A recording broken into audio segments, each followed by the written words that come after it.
ಮೊನ್ನೆ ನಮ್ಮ ಕ್ಲಿನಿಕ್ಗೆ ಒಂದು ಪೇಷಂಟ್ ಬಂದಿದ್ದರು. ಅವರೇನೆಂದರೆ, ನನಗೆ ತುಂಬ ವರ್ಷದಿಂದ ಹೈಪರ್ ಟೆನ್ಷನ್ ಇದೆ ಡಾಕ್ಟ್ರೇ, ಅದಕ್ಕೆ ಸರೋಗೇಸಿ ಮಾಡಿಕೊಡಿ ಅಂತ ಕೇಳಿದ್ರು. ಆದರೆ ನಮ್ಮದು ಹೊಸದು ART ರೆಗ್ಯುಲೇಷನ್ ಪ್ರಕಾರ only if the disease is detrimental for the mother's life, ಆವಾಗಷ್ಟೇ ನಾವು ಸರೋಗೇಸಿ ಮಾಡುವಂತಹ ಸಾಧ್ಯತೆ ಇರೋದು. ಸೊ ಅದರಿಂದ ಕಾರ್ಡಿಯಾಕ್ ಕಂಡೀಷನ್ಸ್ ಅಂತ ಬಂದಾಗ ಯಾವ್ಯಾವ ಕೇಸಸ್ಸಲ್ಲಿ ನಾವು ಸರೋಗೇಸಿಗೆ ಅಡ್ವೈಸ್ ಮಾಡಬೇಕಂದ್ರೆ, ಬೇಸಿಕಲಿ ಅವ್ರಿಗೆ ಪ್ರೆಗ್ನೆನ್ಸಿ ಆಗೋದಕ್ಕಿಂತ ಸರೋಗೇಸಿಗೆ ಹೋಗೋದು ಒಳ್ಳೆಯದಿರುತ್ತೆ.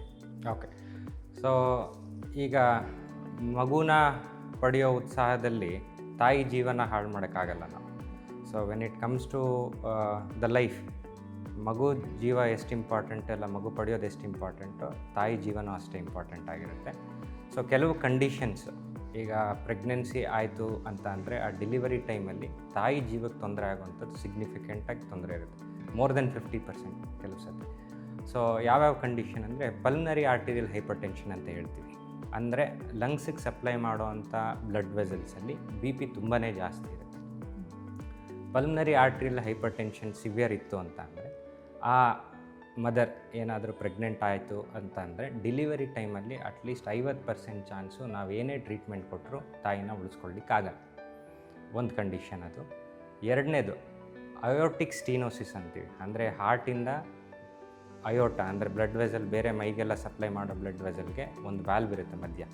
ಆ ವ್ಯಾಲ್ವ್ ಬಂದು ತುಂಬ ಚಿಕ್ಕದಾಗಿತ್ತು ಅಂತ ಅಂದರೆ ಆ ಕಂಡೀಷನಲ್ಲಿ ಪ್ರೆಗ್ನೆನ್ಸಿ ಆಯಿತು ಅಂತಂದರೆ ಡೆಲಿವರಿ ಟೈಮಲ್ಲಿ ತಾಯಿನ ಉಳಿಸ್ಕೊಳ್ಳೋದು ಕಷ್ಟ ಆಗ್ತದೆ.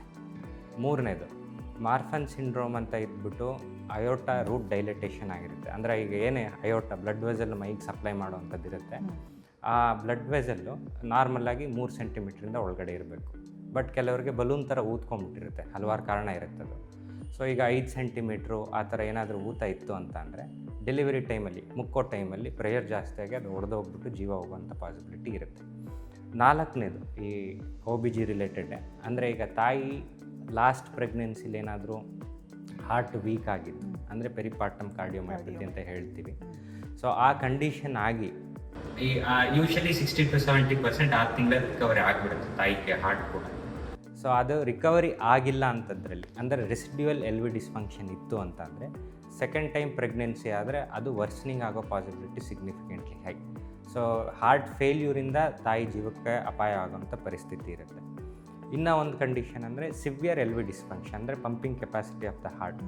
ಆ ಪಂಪಿಂಗ್ ಕೆಪಾಸಿಟಿ ಬಂದುಬಿಟ್ಟು ನಾರ್ಮಲಾಗಿ 60% ಇರೋವಂಥದ್ದು, ಲೆಸ್ ದ್ಯಾನ್ 30% ಇತ್ತು ಅಂದರೆ ಅದನ್ನ ನಾವು ಸಿವಿಯರ್ LV ಡಿಸ್ಫಂಕ್ಷನ್ ಅಂತೀವಿ. ಆ ಪಂಪಿಂಗ್ ಕೆಪಾಸಿಟಿನೇ ಇಲ್ಲ ಅಂದರೆ, ಈಗ ಒಂದು ಗರ್ಭವತಿ ಆದಾಗ ತಾಯಿ ಹಾರ್ಟ್ ಬಂದುಬಿಟ್ಟು ಬರೀ ತಾಯಿಗೋಸ್ಕರ ಕೆಲಸ ಮಾಡಲ್ಲ, ಆ ಮಗುದು ಕೂಡ ಕೆಲಸ ಮಾಡ್ತಾರೆ. ಅಷ್ಟು ಪಂಪ್ ಮಾಡಿಬಿಟ್ಟು ಅದು ಕೆಲಸ ಮಾಡಬೇಕಾದ್ರೆ ಆಲ್ರೆಡಿ ವೀಕ್ ಆಗಿದ್ರೆ ಕಂಪನ್ಸೇಟೆಡ್ ಫೇಸಲ್ಲಿ ಇರುತ್ತದೆ, ತಡ್ಕೊಳ್ಳಲ್ಲ. ಸೊ ಅದರಿಂದ ಕೂಡ ಸಡನ್ ಕಾರ್ಡಿಯಕ್ ಡೆತ್ ಆಗೋ ಪಾಸಿಬಿಲಿಟೀಸ್ ಇರುತ್ತೆ.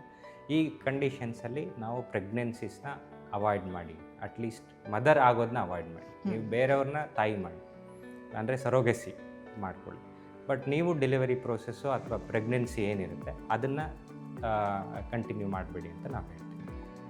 ಸೊ ನೀವು ಹೇಳಿದ ಪ್ರಕಾರ ಕೇವಲ ಚಿಕ್ಕ ಜೀವ ಅಷ್ಟೇ ಅಲ್ಲ, ದೊಡ್ಡ ಜೀವ ಕೂಡ ನಮ್ಗೆ ಅಷ್ಟೇ ಮುಖ್ಯ ಅನ್ನೋದು, ಇದನ್ನು ತಿಳಿಸ್ಕೊಟ್ಟಿದ್ದಕ್ಕೆ ಬಹಳ ಧನ್ಯವಾದ.